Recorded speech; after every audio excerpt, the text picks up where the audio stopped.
Walk with Bro is a journey retelling the story of the great educational movements that De La Salle and his brothers began in 1680 to renew the alumni's Lasallian identity and spirit. For today, our speaker for today is Brother Ricardo Angel Laguda, or Brother Ricky to all of us. He has served the Lasallian Mission in different capacities locally and internationally.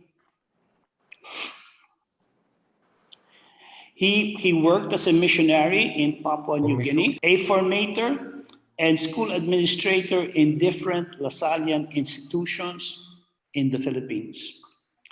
He was Chancellor of De La Salle University in 2012 and Brother President from 2012 to 2014.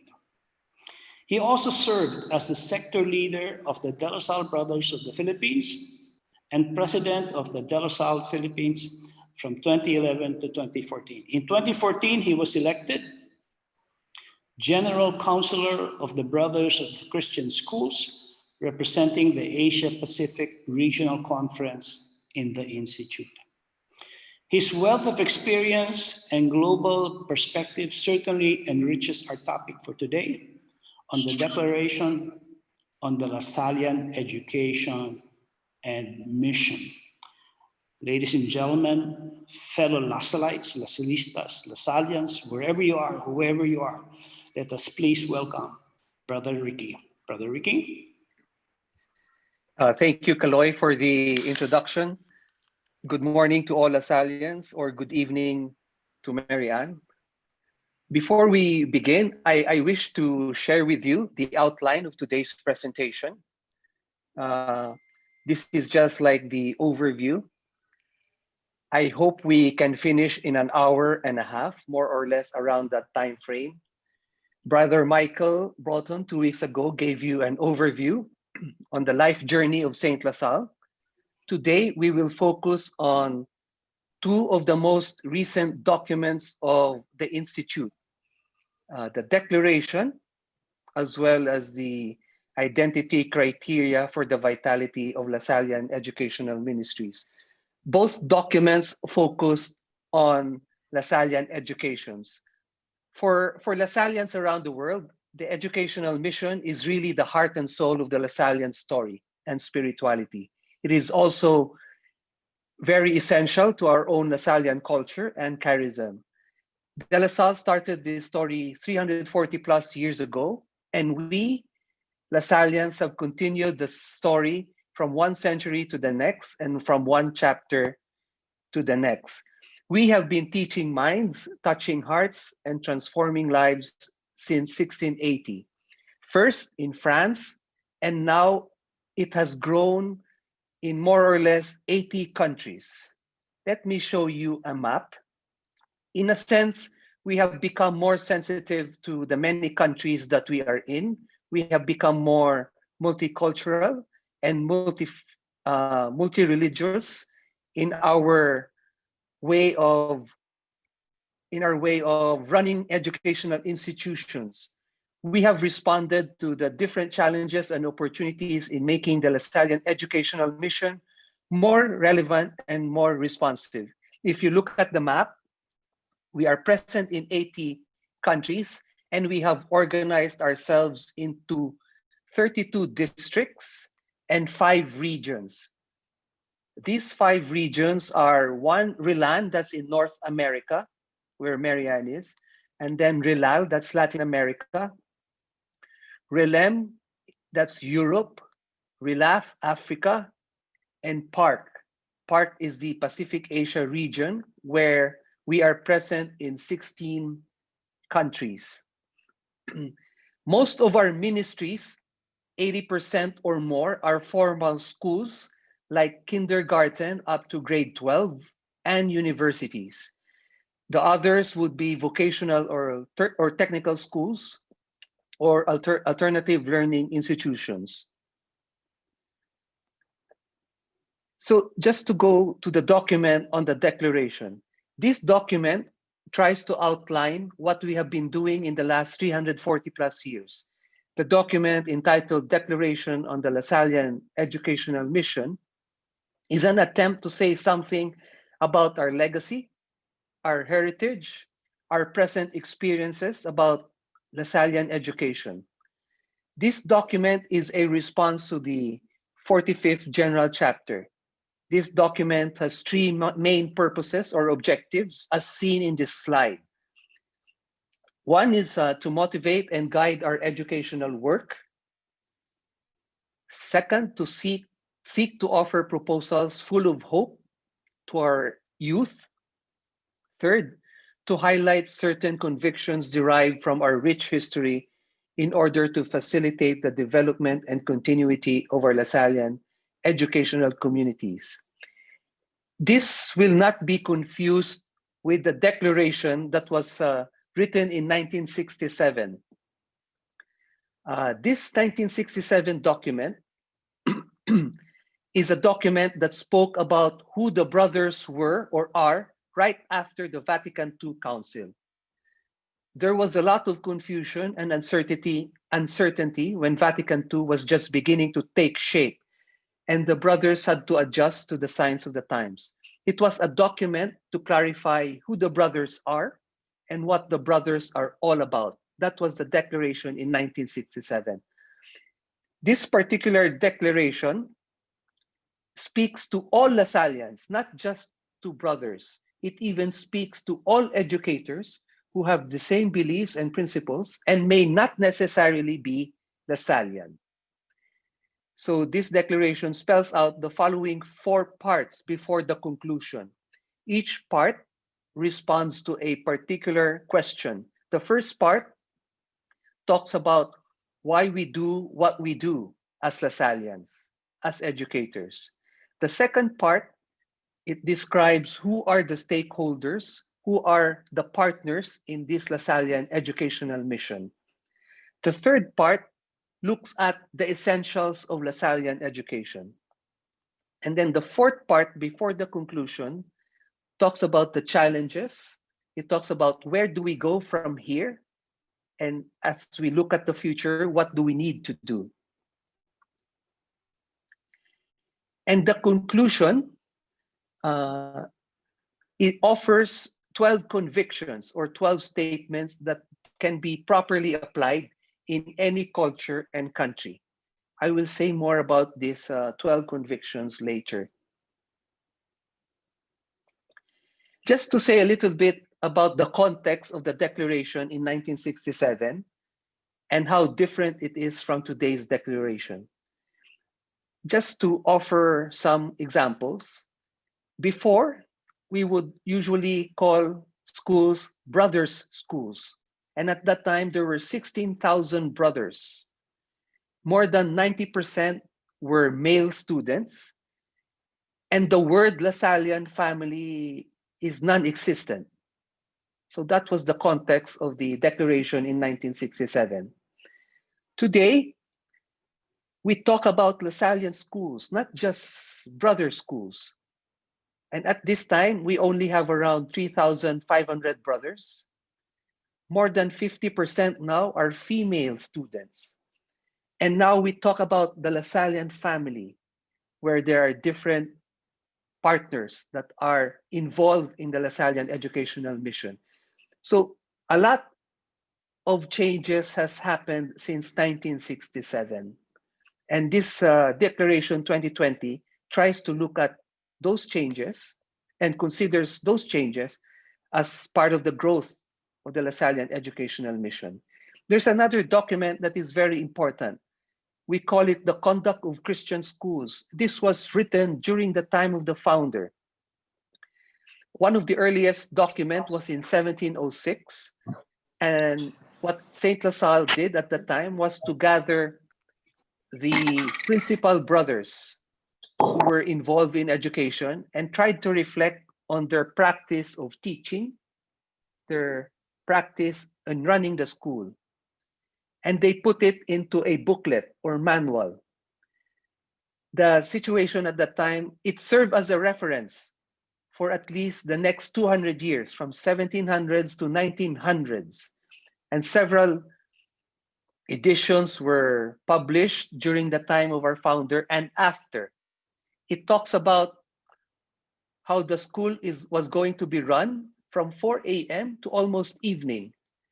It also gives you an idea of what responsibilities the students have, like having a bell ringer, a key holder, a prayer leader, how to clean the room, cleaning the blackboard, taking care of recess, how to take care of students who would be slow in reading, math, spelling, how to visit students who are absent or sick during the time. And this particular document has been also widely adapted by other religious congregations and other secular educators, because it was a very popular document then. Now, this declaration is also a product of many years of reflection and practice in the past 50 years. It speaks to what education is in the 20th and 21st century. Hopefully, it will serve as a reference for us who are involved in the Lasallian Educational Mission. Hopefully, it will guide us, educators in general, who are in a multicultural and multi-faith context. That document looks at the different ways in which God was present and how Lasallians responded to that call. We are close to 4 centuries of Lasallian Educational Mission. This is our Lasallian heritage of teaching minds, touching hearts, and transforming lives from one century to another. I don't know if you can read it from there, but if you look at the upper part, that's the French history. And then the lower part, that's how the Lasallian history has been responding to the God of history, who is always part of our situation, our context. Okay, I will not go into it deeply. And this is how each Lasallian has become part of the vocational history or vocational journey of the Institute.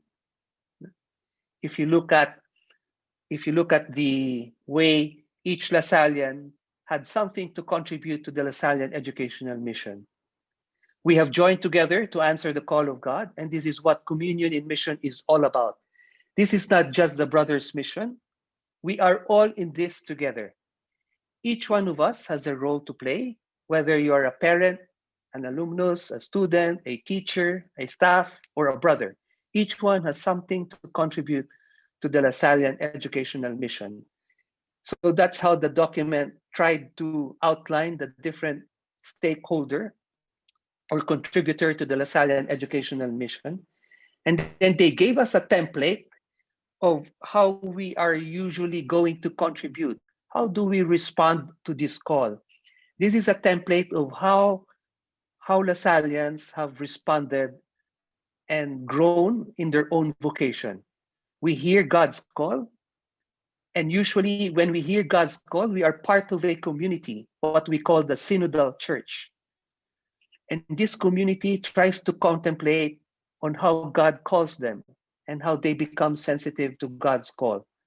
Hopefully, they will respond with fire and passion to educate and serve the poor, with a pedagogy of the fraternity, or a way of a call to how to become brothers and sisters to those that are entrusted to our care. And when we do that, we hopefully respond to the needs of today. So it's a cycle. All of us, whether we are married, single, or having a certain professional life, we respond by educating in and for life to the needs of today. All of this within a particular context and society that we are part of. We know that vocations don't exist in a vacuum.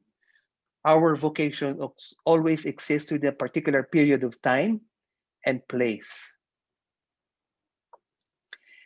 And in that document, these are some of the challenges and pathways that are open to us. It talks about educational service of the poor.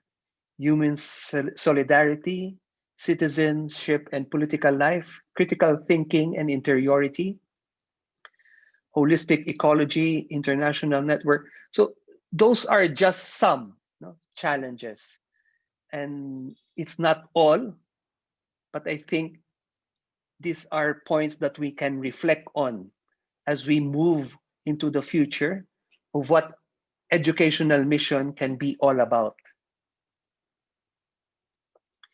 If you notice in that document, it also speaks of how our founder led himself from one commitment to another. We know that these challenges are very daunting. More often, we feel helpless. Recently, in the face of a world health crisis, many of us wish 2020 did not happen at all. But like Saint La Salle, he abandoned himself in God's hands. He experienced the loss of his parents at a young age. He experienced famine. He experienced legal disputes. He experienced persecutions from church authorities and even deserted by some of the first brothers, and sometimes misunderstood by his own family.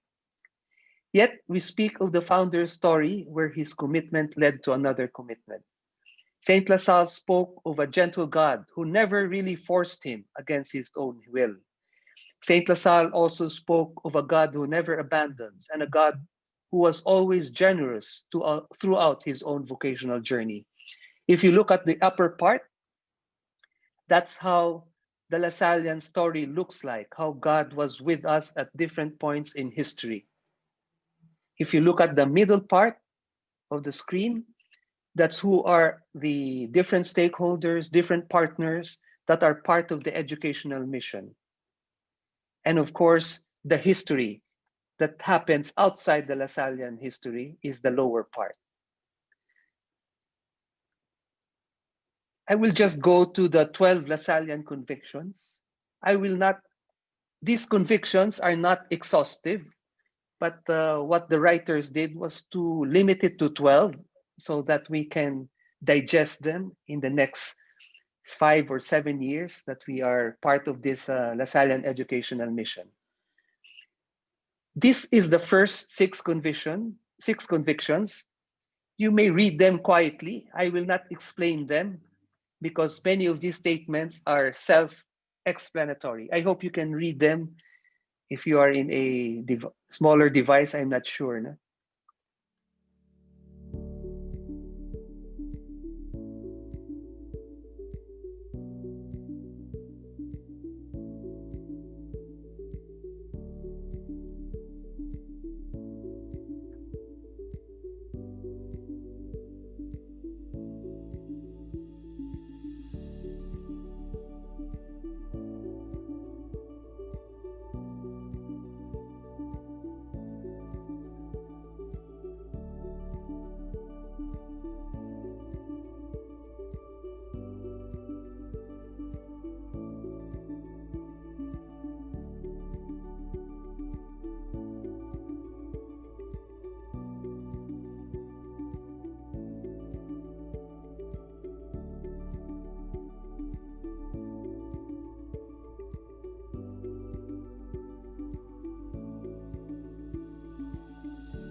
So these 12 convictions or statements can be applied in all 80 countries. Some convictions are more true than others, depending on the country and culture you are in. Maybe I will try to pause here, and in the next 15 minutes or so, it will be a time for a question and answer. Maybe the facilitators can help me in this one. I noticed the last slide I saw was the number 12 conviction, brother. And Yes. it said, there is another world. There is another world. Number 12, the last one. Yeah, I'll just show it again. Yeah. that caught my attention. Here, brother, we believe that another world is possible and that education is a fundamental force for building it. Brother, what is that another world? I think it's an alternative reality that we want to create. For example, when Pope Francis, in the recent document, he talks about Fratelli Tutti. He talks about a world where everyone can be brothers and sisters, where there is no divisiveness or no division, where prejudice and biases can be overcome. So that kind of world where justice and peace is something that is very, very real, where we can provide free education. So certain issues on access and equity, for example, in education, hopefully can be a reality to many. I'll give you an example. Another example would be, according to UNESCO, there are about 65 million, more or less, kids that are not going to school. So we hope there's another world for them where education can be possible for them. It's something that we believe in as Lasallian educators, or as Lasallians in general.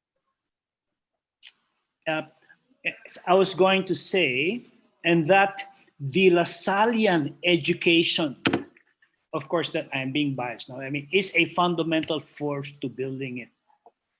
That just a reaction. We have a request here from Marianne, and she says, Brother Ricky, can you speak a Yes, bit? Marianne.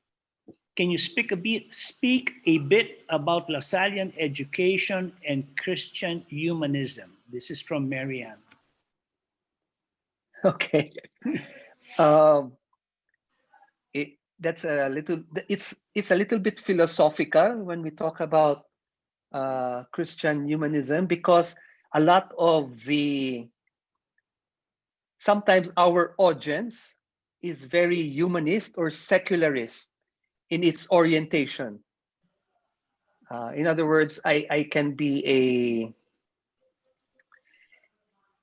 we try to make sure that whatever human values that are not necessarily Christian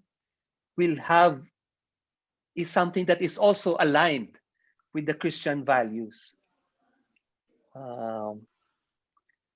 So we make sure that when we look at secularist education, we try also to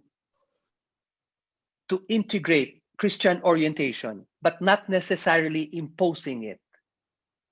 So I don't know, Marianne, if I'm trying to make sense in with you, no? Brother Ricky, Yes, Jay.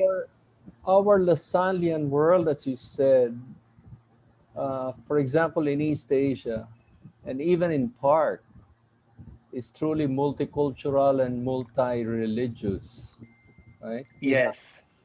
Of course, in the Philippines, are predominantly Catholic and Christian, but you look at, say, Malaysia, Islam, Muslims would dominate. Buddhist in Thailand, Shinto in Japan, and so on. One of the declarations that we believe in the evangelizing power of our schools. How would you interpret that in that kind of diverse conditions in our Lasallian world? Yeah, that's a good point, Jay. I think that's connected to the Christian humanism that this statement is also looking at. Many of our schools are not really Catholic, meaning that students are not Catholic. And what we try to do is to make sure that the humanistic values are also part of their education. There are a lot of universal human values that are aligned with the Christian faith. And I think Corinne can say more about that. Corinne is from Malaysia. So we talk a lot about interreligious dialogue in many of our schools outside the Philippines. For example, in Japan, many of our students, when you ask them what is their religion, they would say, we don't have any religion. Yet they believe in Lasallian education. Many of them go to Japan in our LaSalle schools because they're considered a good school. And we are able to teach them certain human values that are aligned with Christian faith. That's the same in Pakistan. Most of our students are Muslims. So we are able to impart some kind of Christian humanism, but we don't sometimes explicitly say it's Christian. Because for some countries, it's not allowed. No? For example, in Vietnam or even in Malaysia, to talk about Jesus in the classroom is not allowed. Okay. So, So that's the world brother, we live in Pacific Asia. Thank Yes, you. Thank you, brother. I have a question. who is asking a question? Philip Huico. Oh, okay. Popoy, please go ahead. Hi, brother. Good morning. Good morning, Popoy. Good morning, brother. Lately, in our community, we've been talking about the Christian social teachings, Catholic social teachings, which is founded on 4 principles. As you know, human dignity, solidarity, subsidiarity, and the common good, which are all very human values, which I think can be used as a framework even for teaching non-Christians. You know, you don't have to be a Christian to believe that you should treat others with dignity. And I was wondering if in La Salle, I know in graduate school, when I was there, we made an attempt to discuss Christian social teaching, especially social justice.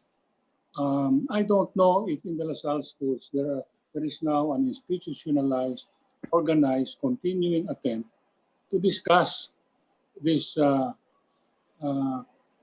Christian Catholic social teachings, which given our very, very critical conditions are very much needed because, you know, my own belief is that you become involved in politics or a politician because you want to help the common good. That is the theory behind public service, no?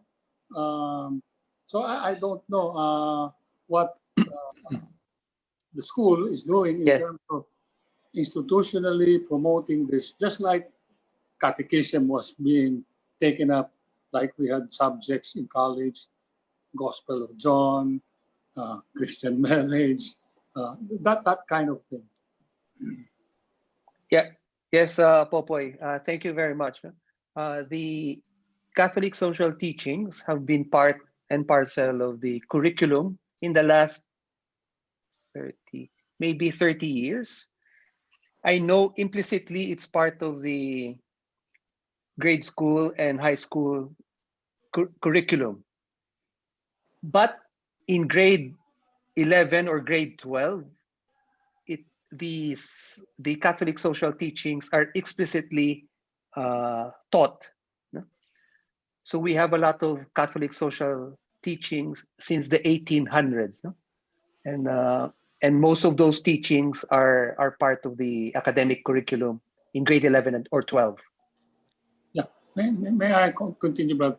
When you say it's being taught, is it taught as such, meaning there is a subject called Catholic social teachings, or is it being slid into subjects, you know, without them, the students being aware that this is part of Catholic social teachings, that there are 4 foundational principles? It's part of the religion or Christian. We call it Christian living subject now. Okay. And then in college, I think it's part of a 3-unit course. Named as such, Catholic social teaching. Different ways, no, different Social teaching. different names. I'm sorry. Okay. Usually it's theology 101 or 103 or Because something like when that. you go out and we start talking to people, we are talking about it, not consciously knowing that is it already. Correct. We talk about bits and Correct. pieces, but it would be good if we consciously knew this is it, and this is the best way of evangelizing, living out those 4 principles. That's Yes. We've been talking about it. We have a group called Network for Compassion and Justice, no? And that is the very element of what we're talking about. It's Popoy, it's the best kept secret of the Catholic Church. Yeah, because brother, kasi if I may comment again, the encyclicals are so well written, very lyrical, but they don't and really do not claim to offer technical solutions. These are all insights and designed to arouse one's conscience. Pero do not look, I think, for technical solutions in these encyclicals. The technical solutions can be probably found, or parts of it, in the 17 UN Sustainable Development Goals, which is an expression, by the way, of Christian social teaching, except for the portion of probably productive health. Yes, Popoy. Thank you. Thank you, Popoy. We have a question here, Brother Ricky, from Corinne Paul from Malaysia, and she asked, Brother Ricky, thus the documents provide suggestions or actions that need to be or could be taken to achieve the 12 intentions. Yes and no. Yes, because that will be part of my presentation in the next document. No, because it doesn't really tell you what to do, but it encourages you to really do reflections. Like any encyclical, most social encyclicals don't tell you what to do. It gives you ideas and concepts that are central to the Catholic faith. As businessmen, as professionals, it's up to us to appropriate or apply that in the field that we are good at. So that's the idea. Okay, brother, thank you. Before we go to your, yes, brother. Yes, no, it's okay. Okay, before we go on to your second part, brother, there's just a comment here from James Laksa from LSPO, and he says, in DLSU, Catholic social teachings are embedded in one RVR COB, Ramon V. del Rosario College of Business course, and explicitly in the Lasallian Formation course in the College of Law, and it's called Form Law. That's the comment of James Laksa for the information of the body. Okay. Brother, would you like to proceed? Yes. Okay. Thank you, brother. I'll continue. Thank you also to the questions or good questions. And the second document that came from the Institute is called Identity Criteria for the Vitality of Lasallian Educational Ministries. If the declaration is like a foundational document that underpins our educational principles or philosophy, the identity criteria spells out in practical terms how to do the Lasallian educational philosophy on a day-to-day basis. This particular document responds to questions such as, what does it mean to be a Lasallian educational community or ministry in daily life?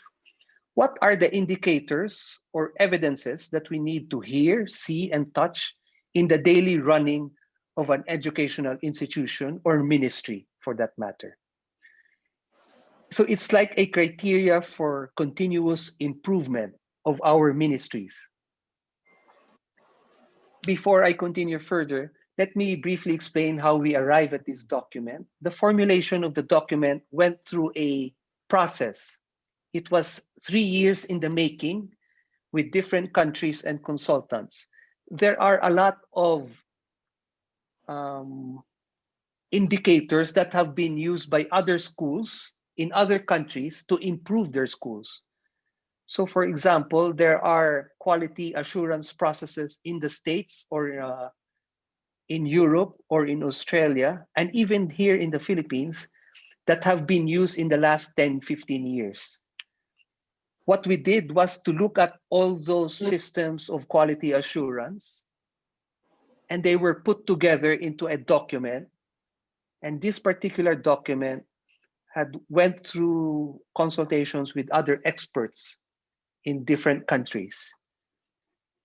The practical objectives of this identity criteria is to hopefully for the schools to recognize the development of Lasallian identity in their own school and how to make sure that they are viable.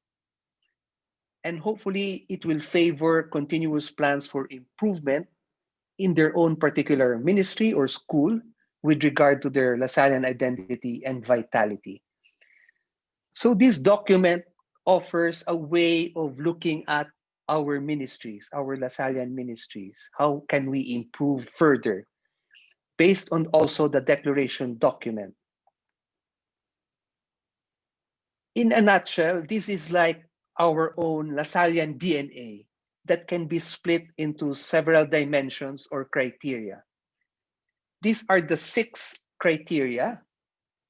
In each criteria, there are indicators or descriptors. Now, this is not everything. So some of it can be true to some of the schools in a particular country more than the others. But what this document tries to do is to offer some criteria and indicators that can be applied in many countries and in many ministries. For example, response to needs. To what extent are our schools or ministries respond to the following concerns? How attentive are we to the young, especially the poor? How does our educational practice or practices favor holistic education? How does our educational practices promote the gospel as far as we are able? Because in some situations, we cannot explicitly proclaim the gospel. How does our educational practices promote awareness of the roots of poverty and injustice? So this is something that is connected to the Catholic social teachings also. Do our schools have those kind of practices? In accompaniment, to what extent are our schools or ministries responding to the following concerns? How do we foster fraternal relationships?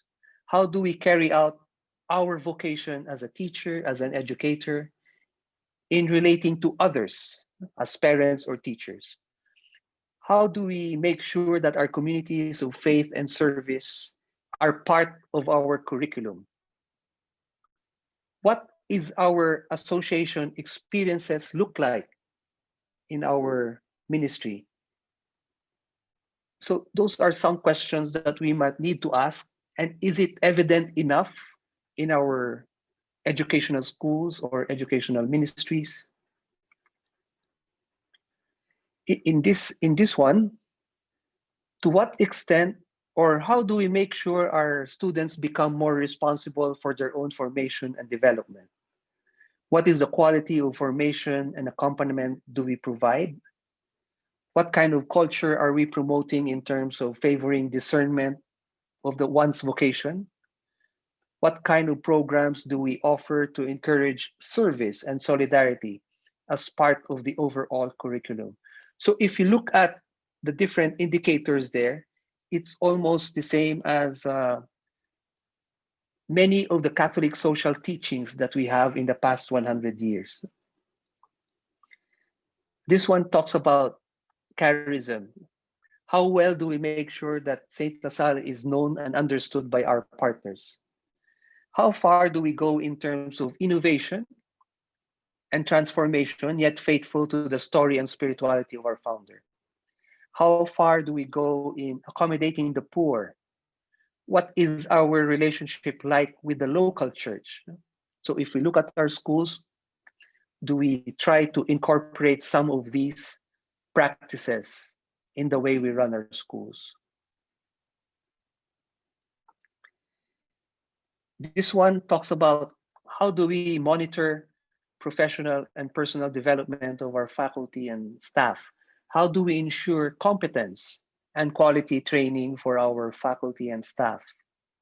Or how do we monitor the quality of education we provide and assess it on a regular basis in order to improve and become better as the years go by? Lastly, this is about the leadership team. To what extent do we do strategic planning, short-term and long-term planning? What kind of leadership do we provide to our schools or ministries? How do we assess our policies and regulations and keep them relevant and updated? So these are some of the things that we look for in assessing our Lasallian identity. It's quite a daunting task when we look at the criteria, the indicators, and in its implications in running a Lasallian educational ministry. But that's the price we pay if we love the Lasallian mission, if we want to do the Lasallian mission. It's also up to each country how to figure out how these two documents can be applied.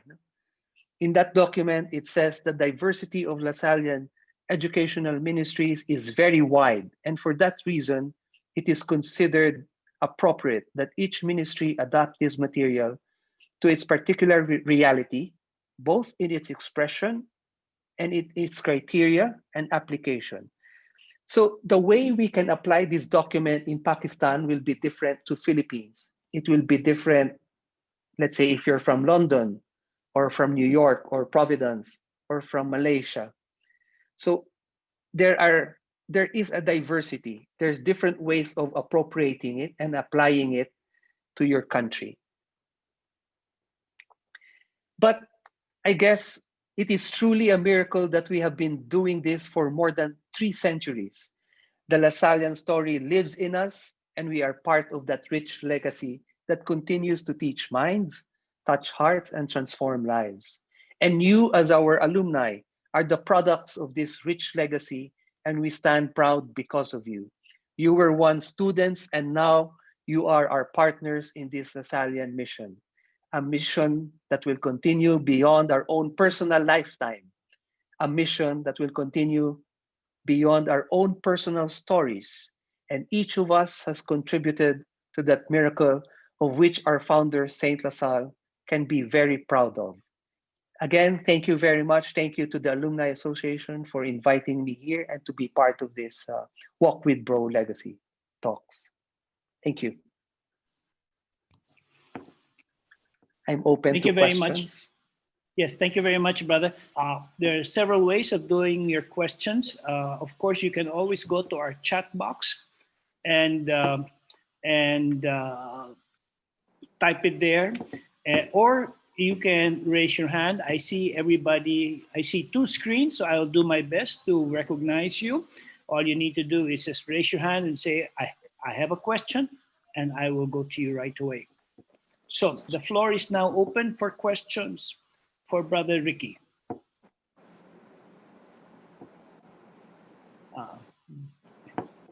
Okay. First to raise his hand is Tito J. Herbacio. Tito J. Thank you, Kuya Carl. Okay. Brother Ricky, the recent global pandemic has forced many of our schools to change from traditional face-to-face teaching and learning to remote digital online teaching.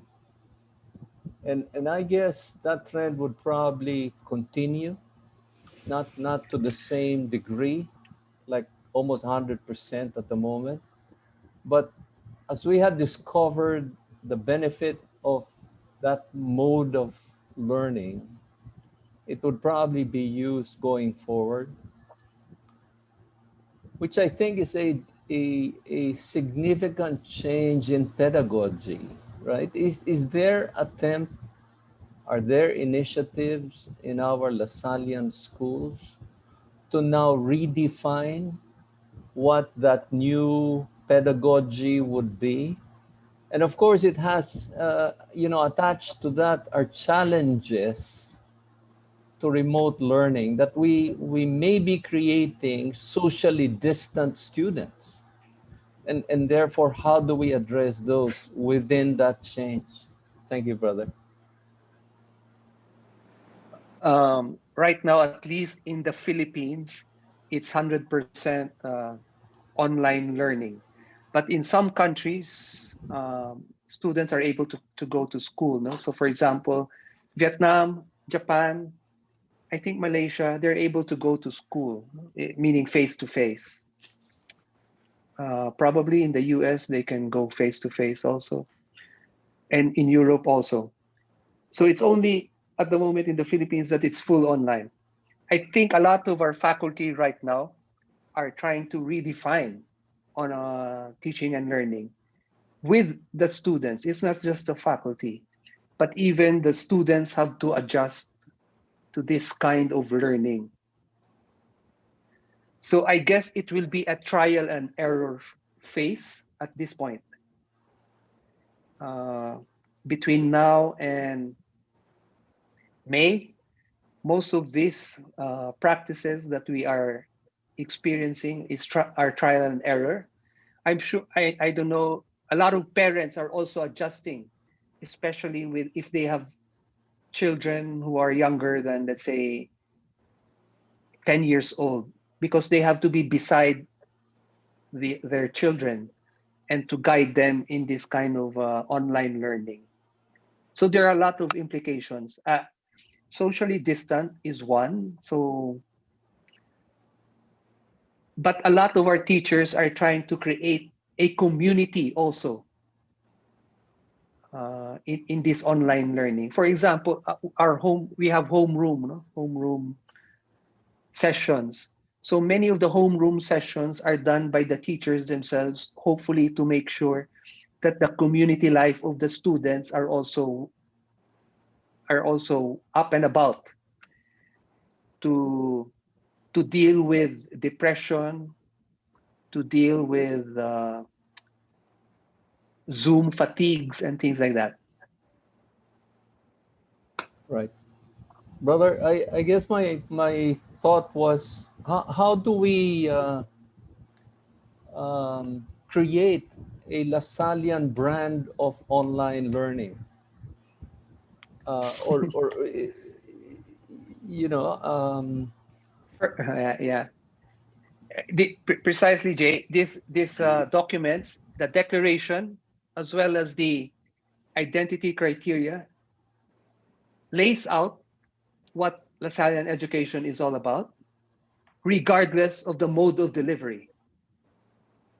Okay. Whether it is online or face-to-face, these are the principles that we want to practice and to make sure that it is evident whether it's face-to-face or online.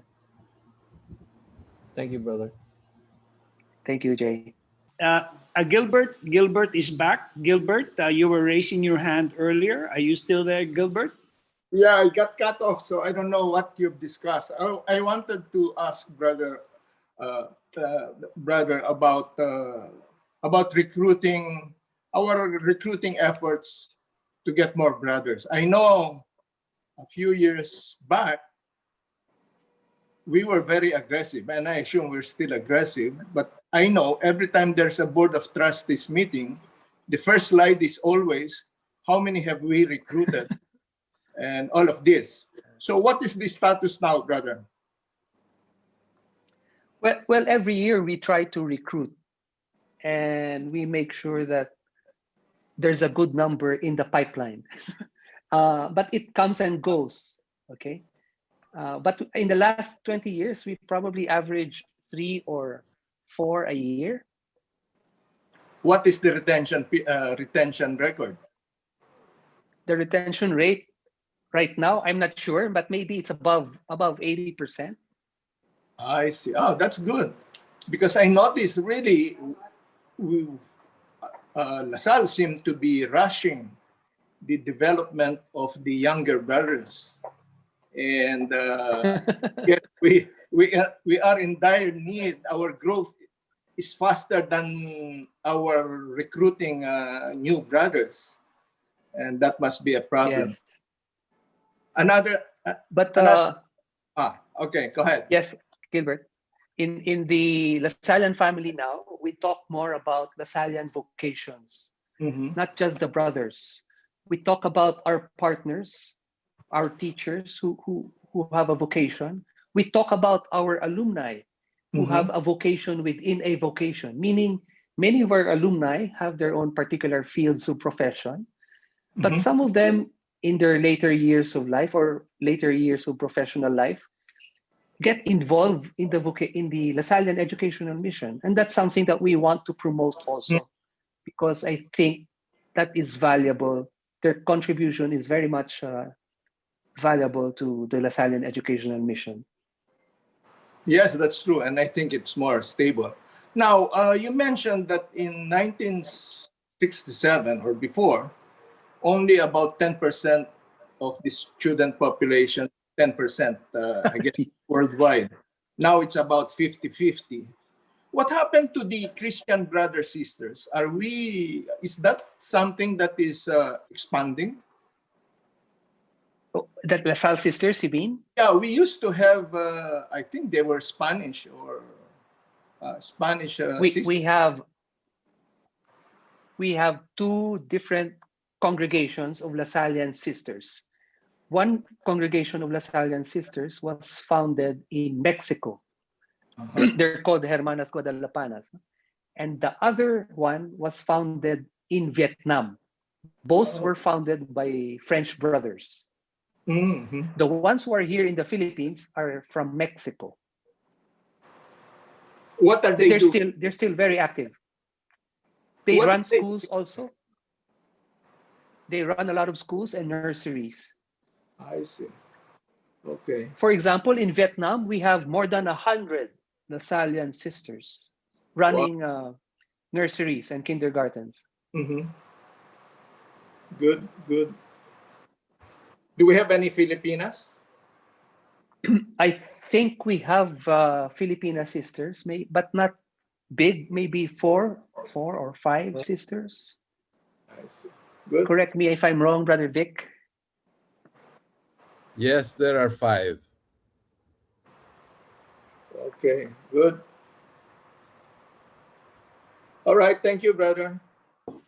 Thank you, Gilbert. Thank you for that, Gilbert, and for your response, Brother Ricky. We have a question from the audience, from M&D, from our College of Education chapter. Is there still a live-in program with the brothers? Yes, we do. Most of our communities in the Philippines, there we have about 11 communities. At least 8 of them have more or less live-in programs. But right now with this pandemic, I'm not sure how it's being done. Thank you for that, Brother yes, Ricky. Okay. There are comments that have been coming out in our chat box for everyone's viewing.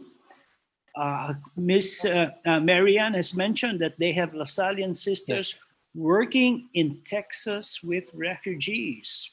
That's very interesting to know. There's also in California, I think there are sisters in California. There is a comment here from Macy Eusebio, and she says, in DLSU, we have a course for all students called Lasallian Studies. We teach them the life of the founder, core values, social engagement, Lasallian vocations and associations, and discernment. Go ahead, Vic. Yeah. Brother Ricky, what do we have in Thailand at the moment? In Thailand, we have 4 schools. All are co-educational.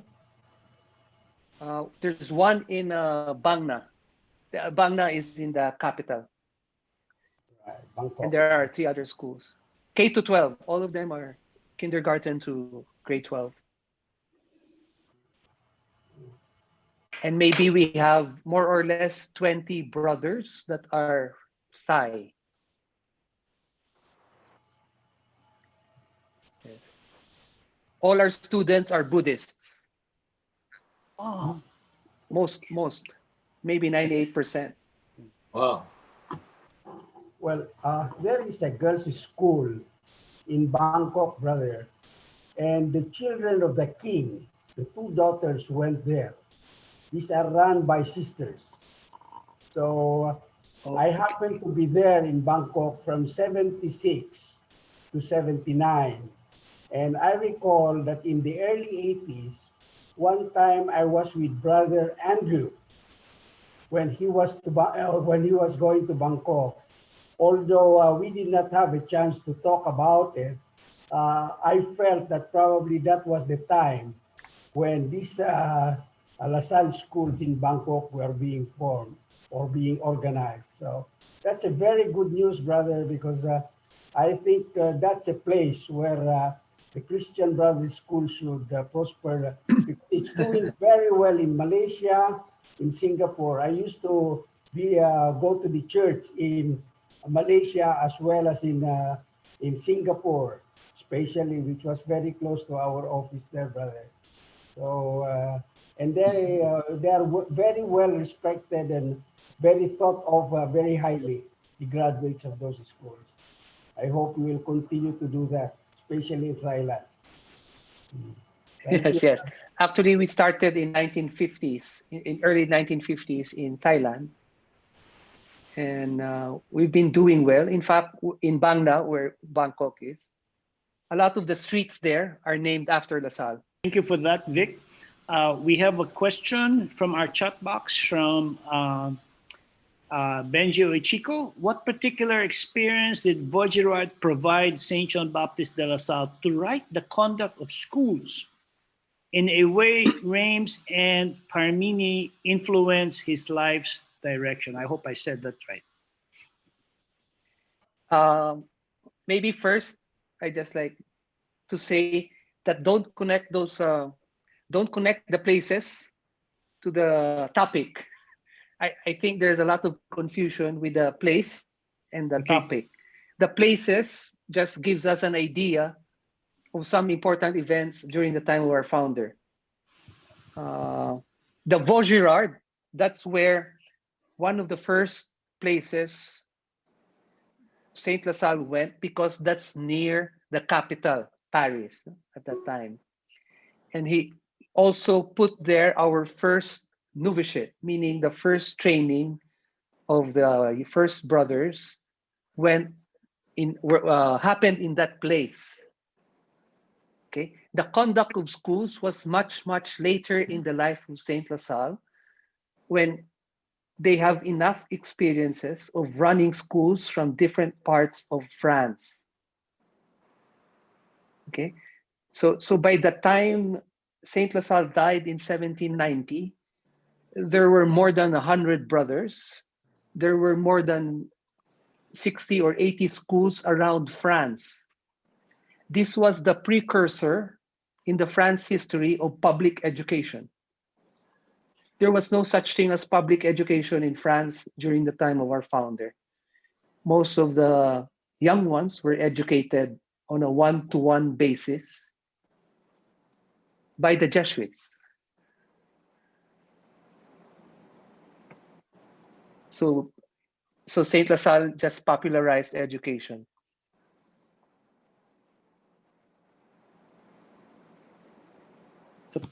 Thank you for that, Brother Ricky. We still have time for a few more questions or sharing from our chat box. Yes, from London, we have Mr. Peps Villanueva. Peps, go ahead, please. Hi, hello everyone. This is not really a question. It's more of an observation here in the UK. My eldest son finished first year high school in Green Hills before coming here. And of course, we wanted a Catholic education for them. So my wife found a Catholic school. And then when they arrived, they went to the school. And the first thing that my son noticed when he came home that evening from the first day of school is, Daddy, how come the pictures of the La Salle brothers are on the walls of the school? And so I was surprised. So the following morning, my wife rang up the school to ask if it's part of La Salle. And they said, yes, it was. But the sign, the La Salle thing was so small at the bottom of the board that if you were passing through, you'd never notice it. But the thing is, in the 5 years that they were in that school, they never saw a La Salle brother. That was the only That's what's the disappointing name of thing the school? about their Lasallian experience is they never met a brother in the school because apparently the year before, the last brother left. But the nice thing about it is now it's bigger. The sign, the La Salle sign is bigger. So it's St. Joseph's College, as a La Salle school, yeah. So, but it's funny, you know, we didn't even know. It was a great coincidence that they became Lasallians as well. So it was quite, it was a proud moment with us, without us knowing that they ended up in a La Salle school here in the UK. That's it. Thank you, Peps, for that sharing. St. Joseph's is one of the early schools in UK, early Lasallian schools. So most of our Lasallian schools in the UK are under a kind of trusteeship. It's a network. But most of it, or all of it, are run by the lay. There are no brothers in school anymore.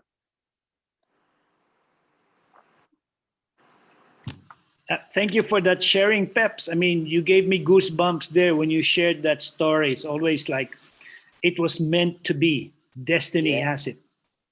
Thank you for that sharing, and for that too, Brother Ricky. We still have a few more minutes. I'm looking at the screen now. Okay, we have Mr. Manny Blanco, who is raising his hand, followed by Mr. Bobby Gutierrez from New York. Go ahead, Manny. Okay.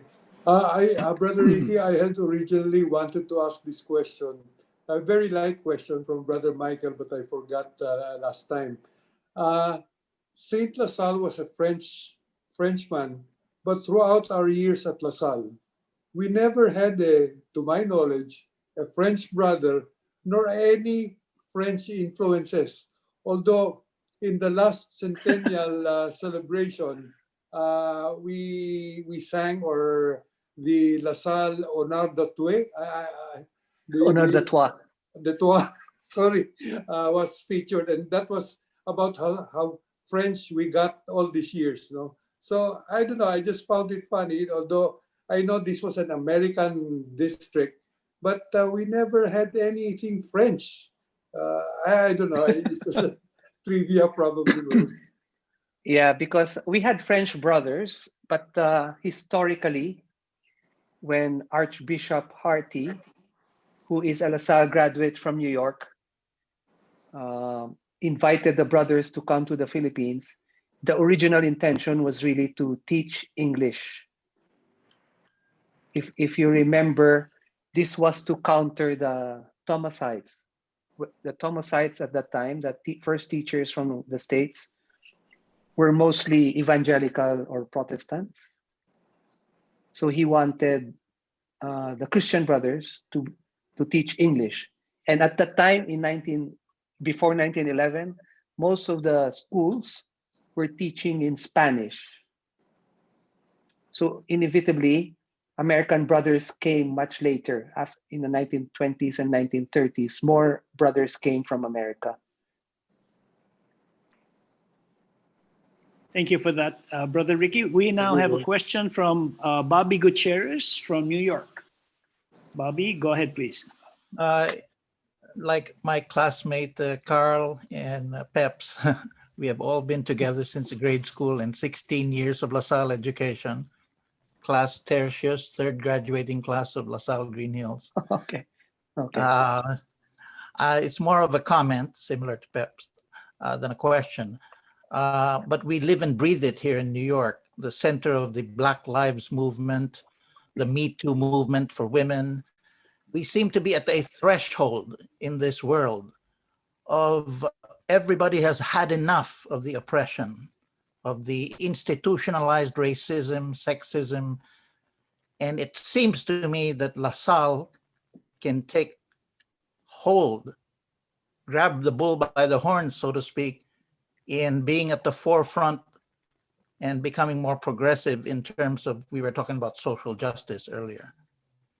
I think that should be a big opportunity for La Salle, especially since I'm so proud of my La Salle education. I became a part of a special investigations unit for Wall Street, part of a crack team of 6 people, specially handpicked by the director to police all these Wall Street firms, many of them getting 500, $500 million in fines. But I still remember at NASDAQ regulatory, when I was interviewed for the job, all the supervisors were Catholic, Irish. And would you believe, after a 2-hour interview, the one that really got their interest was the La Salle on my resume. That's the Christian Brothers, right? The director, Connell asked. Yes. And I said, yes. And I knew I was in from that moment because they really look at the La Salle formation as the bedrock of honesty. Okay. And even in New York, the New York's finest, the police, many of them in the early days, early 1900s were Irish. So there's that tradition. And to answer the question of Manny, his point about, he was wondering why we hadn't seen many of the French in Manila. We happen to have our colors, green and white, largely because many of the early brothers were Irish. So La Salle, out of 180 institutions around the world of La Salle, happens to be the only one that really uses green and white colors. Not many people know this. Yes, The official color of La Salle schools worldwide is blue. Yes, unfortunately. California. High school So is that's green. just my 2 cents contribution. I'm so proud of La Salle. And to this day, I do compliance, by the way, for a charter school as a kinder, gentler passage of my heydays on Wall Street to a more age-friendly education. But my director and CEO, who I report to, I handle compliance for the CEO. When we have unruly students, I'm almost like a default dean because he laughs when I tell him about my latest chastisement of a student. I said, you know, Ron, I said, I summoned all 16 years of the strict Catholic education I brought to bear on chastising this student yesterday. And he laughs because he can just imagine. He admires the way I am firm with the students. So that's just my 2 cents about La Salle. Animo La Salle. Animo. Thank you. Thank you, Thank Bob. you, Robert. We have a few more minutes. I see a hand again of Peps. Peps, go ahead, please. I was just You're just raising the fist. Raising the fist. Okay. All right.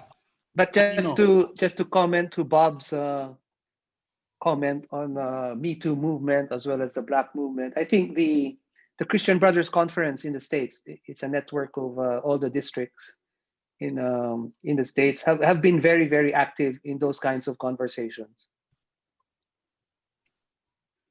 Yeah, thank you, Brother Ricky. If I could just add quickly, Right. I put the website of the District of Eastern North America in That's Just right. for your reference, because we do have a whole section on social justice and advocacy as it relates to some of those issues that you have raised, and particularly in the area of racial justice. So yeah, I'll invite you to look at that. Thanks.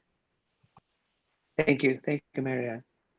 Thank you for that input, Marianne. I think we will soon be coming to an end, brother. There was just one question that was raised. Just curious, but why did you become a brother? Why not? What was the turning point in your life? It was love at first sight. Oh, talaga, huh? No, How did that happen, brother? I thought of the brothers' vocation as early as prep. Wow. When I joined the brothers, when I joined La Salle School in Bacolod, I'm sure you know him, Brother Felix. Yes. So Brother Felix was the one who initially inspired me to think about the brothers' vocation, and you know what he is like. I enjoyed, especially during our birthdays, he would invite us to his room and we would play cards, dominoes, whatever you have, and we would have no class for half a day. So every year he was very consistent, and that made me realize, and to think of an American brother who was in the Philippines when he was 18 or 19 years old and stayed in the Philippines for a long time. So that kind of life attracted me, a life of mission and a life of service. So right after university or right after graduation in college, I joined the brothers. And I had brothers in high school almost every year as a teacher. I had Brother Gene as a teacher in trigonometry. My classmate. Brother Gene Tianco, yes. Yes. Brother Mawel in religion, Brother Bernie in religion also. Brother Vic as my president, and Brother Rafe as my president in Bacolod. Vic Franco and Rafe Donato. We remember Brother Felix very well, very well. Yeah. Nice, brother. Yeah, Stampitas. He's buried in Napa Valley.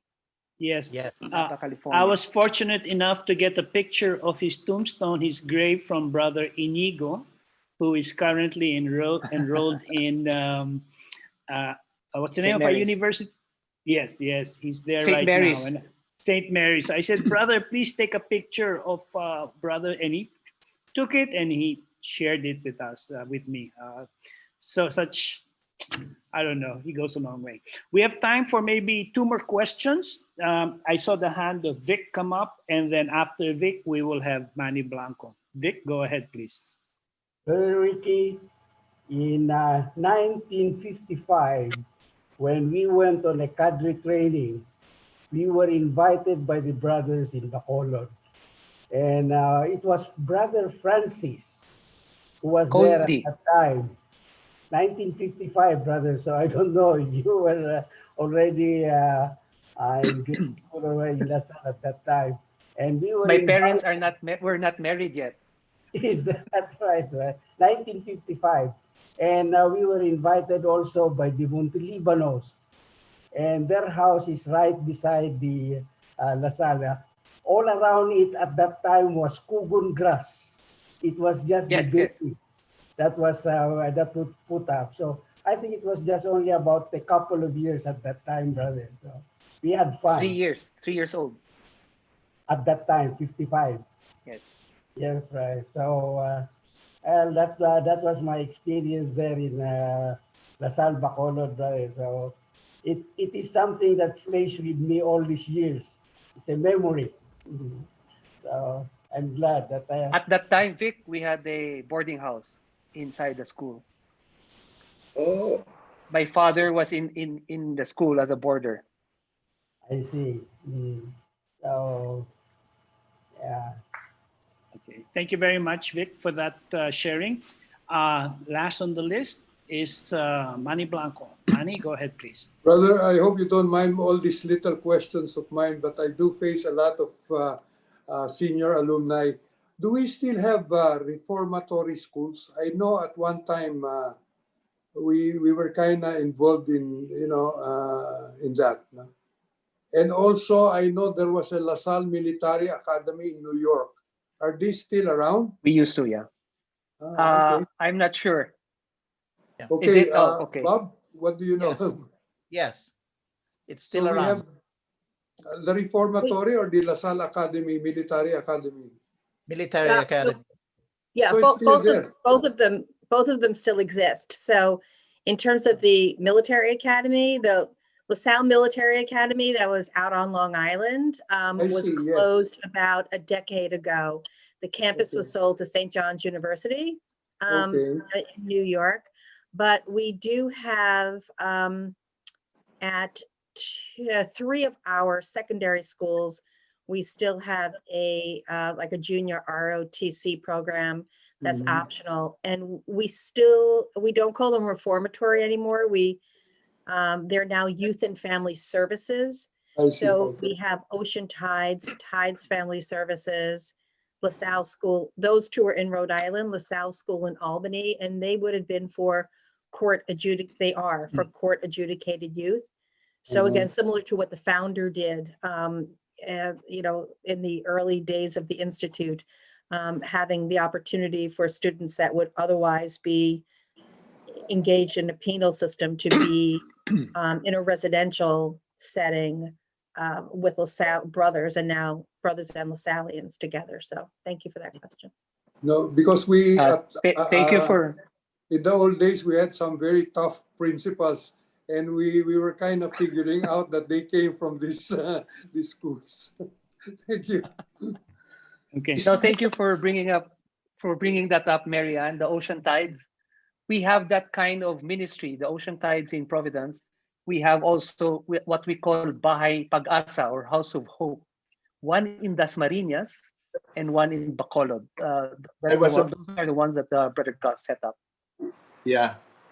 I ordered some rosaries, the wooden rosaries from Bahay Pag-asa. Yes. Thank you. Oh, yeah. My rosary is green and white from that place. Made it the point. I got the green and white rosary. So, as we say, all great things must come to a close. And if I may be allowed to just give the closing remarks. So I'd like to say thank you very much, Brother Ricky, for spending time with us this morning, for answering our questions, especially from our seniors, from the old school, so to speak. They have so many questions to ask about, how it was then, how it is now, and all of that. So thank you so much, Brother Ricky. And I'd like to, in the words of the late Brother Benedict, he used to say, men of La Salle. Now I will say, men and women of La Salle. Thank you very much for your time, wherever you are. New York, London, Malaysia, Hong Kong, Singapore, and of course here in Manila. We are in behalf of the De La Salle Alumni Association and the Lasallian Mission Office, headed by its Vice President, Ma'am Fritzi. We'd like to thank you for spending this morning with us. So we are down to 2 Walk with Bros, and we have 3 more to go. And our next speaker, which is about in a few weeks' time, will be Brother Armin. So we will be looking forward to that. So on that note,